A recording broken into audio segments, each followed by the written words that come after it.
अस्सलामुअलैकुम वरहमतुल्लाहि वबरकातुहू। उम्मीद है कि आप लोग खैर आफ़ियत से होंगे, बिल्कुल ठीक ठाक होंगे।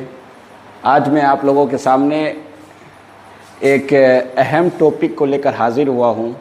वो ये है कि इससे पहले मैंने जो वीडियो डाला था वो गुस्ल से रिलेटेड था, जिसके अंदर मैंने बताया था कि गुस्ल में कितने फ़र्ज़ है। तो गुस्ल में 3 फ़र्ज़ है, जैसे कुल्ली करना, नाक में पानी डालना और सारे बदन पर इस तरह से पानी बहाना कि एक बाल के बराबर भी जगह खुश्क ना रह जाए।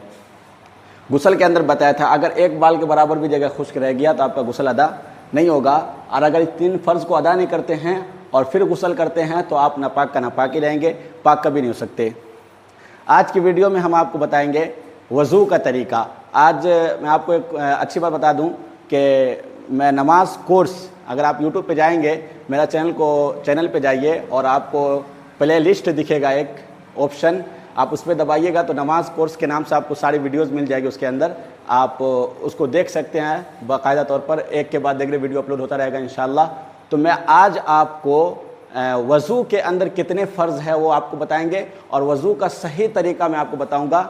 ये 4 फ़र्ज़ उसे कहते हैं जिसे हर हाल में करना है। अगर आप हर हाल में नहीं करते, मिसाल के तौर पर थोड़ी जगह खुश्क रह जाती है या सूखी रह जाती है, तो याद रखिए आपका वज़ू नहीं होगा। मैंने बहुत सारे लोगों को देखा है कि कभी उसका पैर खुश्क रहता है, पैर सूखा रहता है, तो कभी हाथ सूखा रहता है। तो 4 फ़र्ज़ जो है वज़ू के अंदर, अगर ये आपका खुश्क रह गया, सूखा रह गया, तो आप चाहे जितने अच्छे से वज़ू कर लीजिए, आपका वज़ू नहीं होगा। और जब आपका वज़ू नहीं होगा तो फिर आपका नमाज कभी नहीं हो सकता है कि नहीं।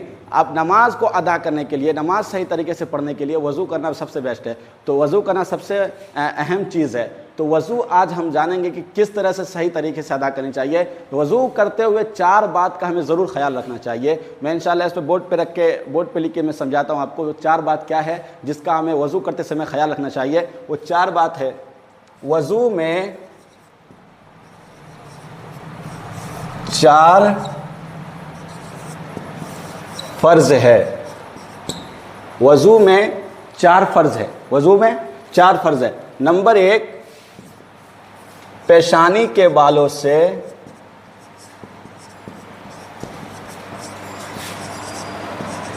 थोड़ी के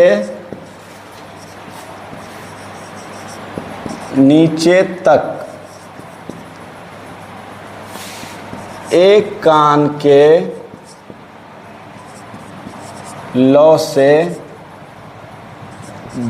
दूसरे कान के लौ तक। नंबर 1 क्या है? पेशानी के बालों से थोड़ी के नीचे तक एक कान की लौ से दूसरे कान के लौ तक पूरा चेहरा अच्छी तरह से धोना। अगर इसमें आपका कमी रह गया, मिसाल के तौर पर यहाँ खुश्क रह गया, यहाँ सूखा रह गया हल्का सा, या नीचे सूखा रह गया, तो आपका वज़ू बिल्कुल नहीं हो सकता। हाँ, अगर इनके अलावा जितनी चीज़ है वज़ू में, जैसे हाथ धोना, कुल्ली करना, नाक में पानी डालना, अगर इसमें थोड़ा कमी रह गया तो आपका वज़ू हो जाएगा। लेकिन फ़र्ज़ को अगर आप कमी छोड़ देते हैं, कमी रह जाता है, तो आपका वज़ू नहीं होगा। इसके लिए मैंने पहला चीज़ क्या बताया? पेशानी के बालों से थोड़ी के नीचे तक एक कान की लौ से दूसरे कान की लौ तक पूरा चेहरा अच्छी तरह से धोना। दूसरी चीज़ क्या है?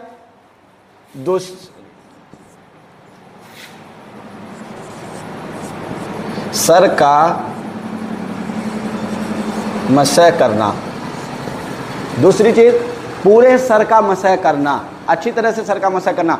बहुत सारे लोगों को मसह करना नहीं आता है। मैं आपको मसह करने का तरीका बताता हूँ। मसह किस तरह से करना है? ये 3 उंगली है हमारे पास, 3 उंगली। आप इस 3 उंगली को यहाँ पे मिलाएंगे और फिर यहाँ पे रखेंगे और फिर उसको ऊपर तक ले जाएंगे और पीछे तक लाएंगे और फिर पीछे के बाद लाने का आपका ये 2 तरीका बच गया। ये आप इसको यूँ लाएंगे, फिर आपका ये शहादत की उंगली बच गया, इसको कान में घुमाएंगे अच्छी तरह से, और फिर ये आपका ये दोनों अंगूठा बच गया, आप इसको पीछे से लेके आ जाएंगे, तो ये आपका मसह अदा हो गया। तो ये चीज़ का भी आपको ख्याल रखना है, मसह अच्छी तरह से करना है। और तीसरी चीज़ क्या है?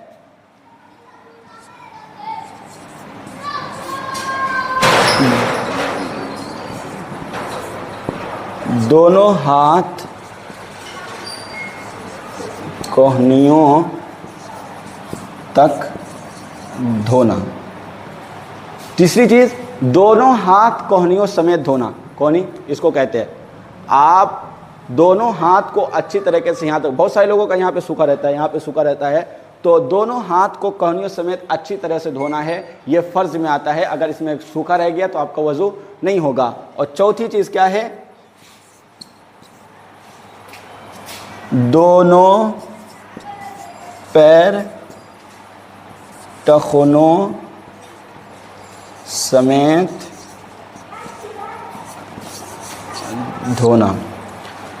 दोनों पैर को टखनों समेत धोना। टखना किसको कहते हैं? इसको कहते हैं, ये टखना है। दोनों पैर को आप टखनों समेत धोएंगे। अगर इसमें बहुत सारे लोगों का यहाँ पे सूखा रहता है, यहाँ पे सूखा रहता है, पीछे सूखा रहता है, तो इस चीज़ का हमें ख्याल रखना है। जब हम पैर धोते हैं तो पैर धोते समय इस बात का ख्याल रखना है कि कोई भी जगह ऐसा सूखा ना रह जाए जिसकी वजह से हमारा वज़ू नहीं होगा। तो पहली चीज़ क्या थी? पहली चीज़ ये है, पेशानी के बालों से ठोड़ी के नीचे तक, एक कान की लौ से दूसरी कान की लौ तक पूरा चेहरा अच्छी तरह से धोना। नंबर 2 क्या है? पूरे सर का मसा करना, अच्छी तरीके से सर का मसा करना। सर का मसा मैंने बताया कि इस तरह से ले जा करके आप यहाँ तक लाएंगे, फिर पीछे लाएंगे, फिर कान को, शहादत की उंगली को कान में घुमाएंगे और फिर अंगूठा को बाहर से निकाल के लाएंगे। उसके बाद मैंने बताया है कि दोनों हाथ को कोहनियों समेत धोना, दोनों हाथ को कोहनियों समेत धोना।